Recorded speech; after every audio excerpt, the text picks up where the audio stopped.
Hey, how's it going? This is Theo. And this is Derek. We are the heels or wheels of time. And what we're going to go through today actually, hopefully for a long time, if you guys like us, is going through The Wheel of Time, which is a book series by Robert Jordan. It's a set of 14 books. They're rather in depth and long. And unfortunately, he did pass away. And Brandon Sanderson was helped him out, finished out the last book. And what we want to do is take a look and see what he was doing, at least in our opinion, because what we've believed is that he did synchronization, which is an amalgamation of different religions, cultures, schools of thought, basically just a combination of a whole bunch of different cultures, and he brought it into one mega world. And specifically, we're going to look at Rand first. Rand al'Thor is the main protagonist of the Wheel of Time. And what we want to do is go into a little bit of take Greek mythology first, one particular god in take it to him first, which is Apollo, and we're gonna see what people think. Sounds good, man. Hopefully, you guys So, like it. so why don't you start him off? Why don't you tell us a little bit about Apollo, and let's see why maybe Rand is possibly inspired by this Greek god. Yeah. So Apollo, he's a big god in terms of Greek religions back in the Mm-hmm. day.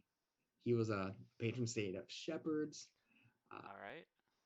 so he liked to herd, so to speak. Interesting. Big thing in Greece, herding them Mm-hmm. sheep. Oh, for sure. And he was a god of music. If you ever seen a picture of him, he's always around with a lyre, which is a stringed instrument. He had a weapon, which was a golden bow. He actually some people also consider him the god of the morning sun. Mm. So kind of a sunnish god, if you want to call him that. He was really good friends with Hermes, which was a messenger god. Think of him as the Flash, pretty much. Nice, nice. If you want to go through comic book references, he's a god of prophecy. Some people may have heard of the Oracle of Delphi. That was pretty much him. Uh, he's a god of healing. He's also known in Apollo is known in Greek, obviously mythology, as well as Roman. He's actually one of the only, as far as I know, one of the only gods that is named both in the same religions. Usually, with Roman, they adapted from the Greek. So he's a. It's They call him Apollo in both in Latin and. Roman, yep, in Roman as well too. Oh, In that's Roman interesting. mythology, Mm. his history is pretty interesting too. So his father was Zeus, king of Ah, big over guy. yeah, the big guy, yeah, the head honcho. But his mom wasn't actually Zeus's wife. If you don't know the story of Zeus, we can get into that a little bit later. But he got around a little bit, just a little. And one of these particular people that he got with was Leto, and just a normal mortal lady. And he just, she caught his eye, and he did his thing, and out came Apollo. So you're like, oh, okay, so what does that have to do with anything? Well, Hera didn't like him because, of course, well, you got to blame the woman. Right. In Greek mythology, it always happened that way. Don't really, you kind of blame Zeus, but hey, it's Zeus. What are you going to do? So Leto knew that, oh, well, this isn't going to look good for my kid. So I am going to go hide him and basically hit him on an island. And that was that. But Zeus loved him. He was like, oh my God, he's like the perfect person. Gave him ambrosia, which is like think of it as like wine for the gods, and that instantly Mm. think of him turned on his mutant powers, and poof, he became God. Mm. So he became one of the 12 Olympians at that point. So he didn't know he was a god at first, it sounds like. Is that correct? Not really. He was hidden away from the world and literally like shoved into a cave. Oh, that's Didn't really really, interesting. yeah, they didn't really. Hera was all seeing, as pretty much not Oracle seeing, but she could, you know, she knew what was going on. She knew the area. She knew that her husband did his thing a lot. Okay, I see. I So see. her eyes were everywhere, and if you kind of like was out in the open too much, it'd be not good for the kid. Right, right. Probably be, I presume Yeah, dead, right? yeah, she'd have killed him. All right. That's usually her. That's usually her wrath is, yeah, you die, your mother gets some type of punishment. Uh, Oh, dang. yeah, yeah, she was kind of, I wouldn't say jealous because I mean in theory Zeus was the bad guy for that stuff, but he a lot of the Olympians came that way, so it is what it is. Um, That's interesting that you call yeah, Zeus the bad guy, and we're definitely going to get on that topic at some point, I yeah, think. yeah. Oh yeah, I would think so too. Everybody's got a good side and a bad side. Mm. So and speaking about bad side, it's a good point because he not only Apollo is not only a god of healing, but he can also bring plagues as well. So if you catch Oh, his okay. wrath or you're against him in some type of way, he can also devastate you. Uh, the olive is of course a symbol of Athena because she brought olives to Athens, hence the name. All right. But he a similar type of plant that grows in Greece is the laurel branch. Okay. So he's associated with that. So if you ever see like the laurel crowns The, on the, people's heads and yeah, things, yeah, yeah. It's kind of yep, like feathery looking, but it's leaves. yep, Yeah, yeah. exactly. That's the laurel crown All for right. Okay. him. Um, and he sends ravens around too. So he's got his own little lookout folks as well. And of Okay. course, the raven, we'll definitely get into that in a little while. Okay, But for sure. ravens pop up a lot in different mythologies, which Oh, is for also sure. pretty interesting too. They're kind of a crisscross of cultures, which is interesting because they're birds and they don't always in the same area. It's kind of interesting. Oh, for sure, for sure. So Derek, Yes, you're sir. I know you like to talk about Wheel of Time stuff. So does that sound Who, pretty me? interesting to you? Yeah, just a little bit, right? So that sound pretty interesting to you? Well, I've got to hit back on some of the things you said because it really like kind of tickled some memories, so to speak. Now, correct me if I'm wrong, which I know you will, but Sure. you said that Apollo's the patron of shepherds. Mm-hmm. So check this out. Our boy Rand was raised by a shepherd, okay? So he was a shepherd too. Now, that's not to say that he was like, hey, if you're a shepherd, I got your back or whatever, but the character was definitely written to be a shepherd for, I'm not going to say for some reason, but maybe for some homage to someone like Apollo. That just kind of makes sense to me. No, Um, that makes sense. yeah, yeah. And check this out. So Apollo's weapon is the bow, right? Now, Mm-hmm. presumably, he's really good with that bow, right? Oh yeah, I mean, it doesn't miss. So, okay, well, Rand, Althor, where he comes from, the Two Rivers, they use these special longbows, probably kind of like the French longbow, like massive bow, So you and gotta be super strong and ridiculous to try to actually super strong. And launch Rand, a arrow. remember, yeah, yeah, yeah, and remember, Rand stands at like 6'5", so I'd be looking up to him, like he's tall. Yeah. So he draws one of these bows, no problem, and he never misses. Nothing. Uh, there are these mystical. Spoiler alert, by the way, this whole series is going to be full of spoilers. Hey, good point. We should probably put that out there a Oh, little for bit. sure. So there are these three-eyed creatures, right? They're called Grom. Uh, they're big, reptile, nasty things about the size of a grizzly bear. Their only apparent weakness is if you strike them in the eye, and I think it might even have to be the center eye. So here comes Rand just putting a certain Oh, number that's of. pretty interesting. Oh yeah, he puts a certain number of arrows in the ground, right? Matching the number of Grom approaching. Loses one. Boom, dead. Loses the next. Boom, dead. Loses the last. Boom, dead. He's a beast with that bow. Um, so switching it back up. Now you said that Apollo was the god of music, right? Yes. Well, it just turns out that there's this background theme in the Wheel of Time called the song that these traveling people are looking for, and they say the song needs to be found before the end of the world, or maybe even the song will bring about the end. Well, there's a scene later in the book where Rand, of all people, remembers the song, and just by humming the song, he produces a vast apple orchard. So, t- Interesting. tying to his music, and I'm going to throw it back to you for a second after this. Uh, it's interesting that you said that Apollo plays the lyre because Rand almost played the harp, but the String guy, instrument. yeah, and It's the string guy that instrument. was going to teach it to him looks at Rand and he goes, "Nah, you don't have the skill for this. No, no, no, no. You're going to play the flute." So Rand masterfully plays the flute, but almost kind of like to contrast with Apollo, as our theory's going, he doesn't get to play that harp, though he does end up carrying it around, and he keeps it safe for Tom Merlin, who owns it. So let me throw it back to you for a second.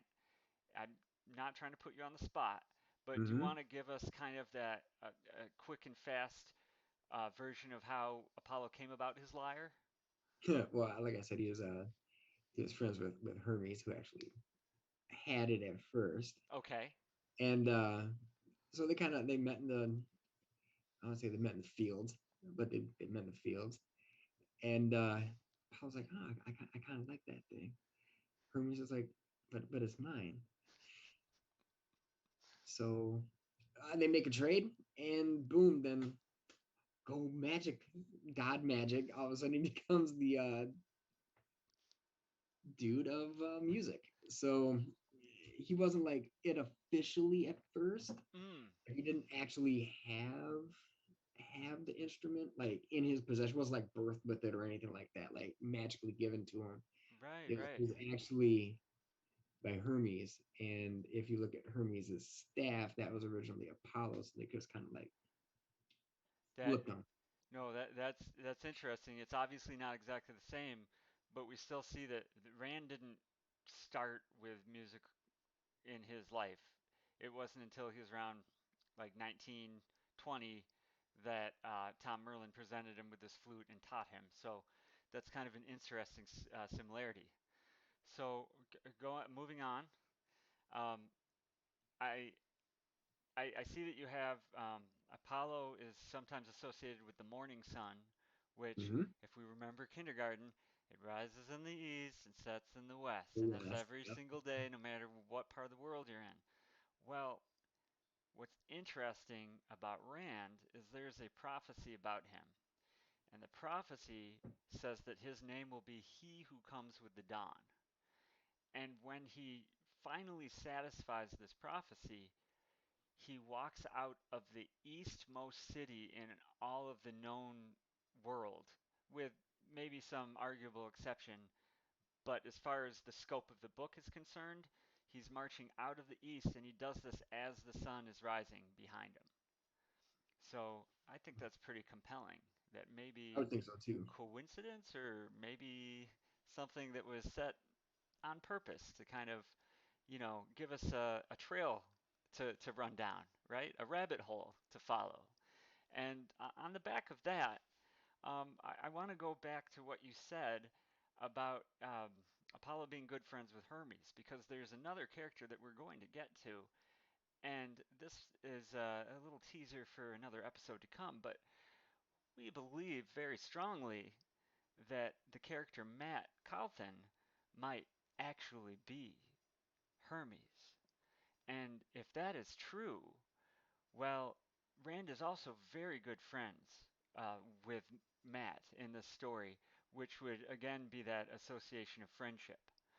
Um, Moving on, you mentioned that. Let me get this right. So, can you explain what you mean by Apollo is a healer, or was there more? Did you say he's the god of healing? Yeah, God of healing is what he's associated with. So if you wanted to, if you had somebody sick and you wanted to make them well again, you would pray to Apollo, and hopefully Mm, he would bestow his medicinal skill set onto your person that you're praying for. And if they recovered, he listened to my prayer. If he didn't, well, obviously they didn't get better.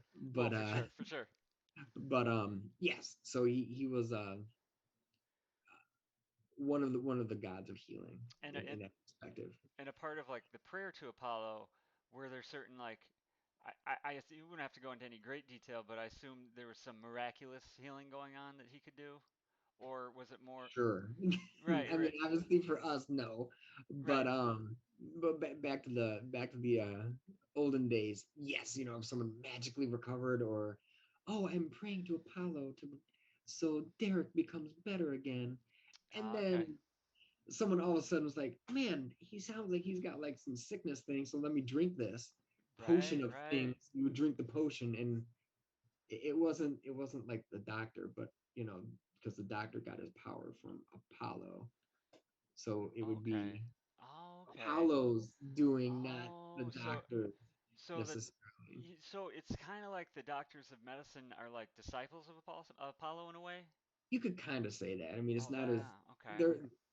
There's a bunch of gods of healing, so to speak, and Sure, sure. uh, uh, the Hippocratic oath. I mean that. I mean, all of that stems from. Uh, well, how would you say it? Magic is just science you don't understand yet.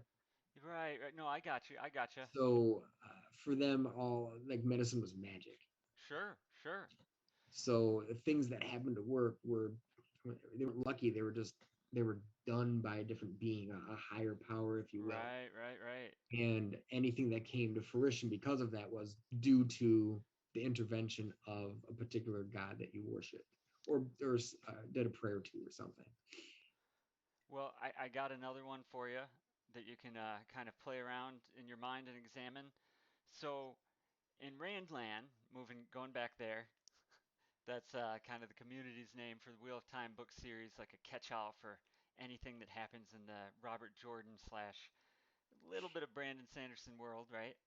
Uh, Rand has a talent for healing. Now, they don't say he's the best healer, but in Randland, it's not very common for the menfolk to be healers. So for a man like Rand to be able to do that, that makes it exceptional. And with his ability, he's able to do the biggest healing spell, as it were, or ritual that anyone has pulled off. And Yeah, a that would little make seg sense. a little segue, so kind of a reversal of Apollo bringing plagues. There's a certain plague on the land in the Wheel of Time, and that plague is the Dark One's taint of the One Power, or the true source. The Dark One left his touch on it, and any male channeler who uses that power too much goes mad. Well, Rand is able to heal this. This is something that was thought to be impossible, and he's able to carry it out in a single single day. So, and this is after 2,000 years of people saying, it's just, this is what it is what it is, you know, this is what we deal with. Magic. Exactly, Yeah. exactly. So it's kind of like he was able to heal a plague, as it were. Um, Did he bring the plague on himself? in a Not way, himself, but in a way, actually. So this I'm sure we'll touch on another time, but another reoccurring theme in the Wheel of Time is that of reincarnation, which is not exactly a Greek theme, nope. but in the vein of this book and the fact that we're mixing different religions together, the previous version of the dragon, Luz Theron Telamon, he is the reason why there's the taint. 2,000 years ago, he battled the Dark One, and the Dark One struck back right before he was sealed away, and that's where the madness started. So to our audience, Yeah. what you can say then is the dragon Yes. has been born, died, reborn multiple times. Oh, for sure. And one particular dragon, so to Mhm. speak, Mhm. kind of brought on a plague. Yes. And then the next dragon cured the plague. Absolutely. Absolutely. And So they could, like the dragon itself could be relating to the god Apollo, the way. Absolutely. And our astute listeners will notice that Wheel of Time is full of that um, dualism, kind of this happens and then that happens, and so on and so forth. In one age, the fall, and in another age, the enlightenment, that kind of stuff.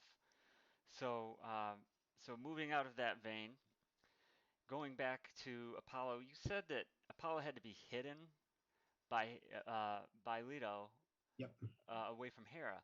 Right. Well, it turns out that Rand Althor was hidden away, and he was born on Dragon Mount, as the prophecy in Randland says. However, he was taken far, far away to the east, all the way on the other side of the spine of the world, and raised in the waste by a group of people called the Aiel, which are really rugged desert dwelling folk. And uh, reverse that. That's where his mother was living. She came over the wall, gave birth to him on the Dragon Mount, but then Tam, his father, finds him during a battle and takes him far to the west to Amon's field in the Two Rivers, where he is hidden away and raised. Interesting. So if he was left there, everyone knew about the prophecy of where he was going to be born, including the bad guys, Right. Yeah. and they were off to kill him. So Rand definitely wouldn't have survived this. And tying into this, Rand was born and raised to be a full manhood, 18, 19 years old, had no idea that he was the dragon whatsoever.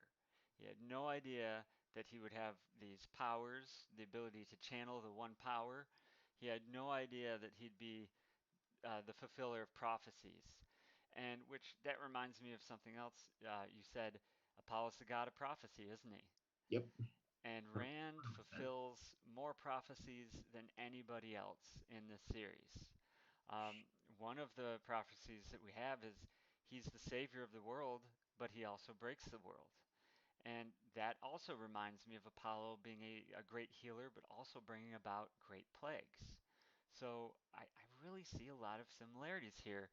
And I think we'll wrap it up with with a couple more that are on my mind, which is um, Rand eventually, when he fulfills one of the prophecies, he puts on a golden crown of swords. I think that's your laurel crown. Laurel Branch. Yeah, sounds Yeah, yeah, pretty yeah. familiar. And a little small tidbit to add. Uh, it's just interesting that Apollo has ravens as spies, but I also correct me if I'm wrong. I think he also uses them as omens. Yeah. Yeah, yeah. Yep. So check this out. Rand doesn't command the ravens per se in the Right. series, but whenever you see a raven, they say it's a spy for the Dark One.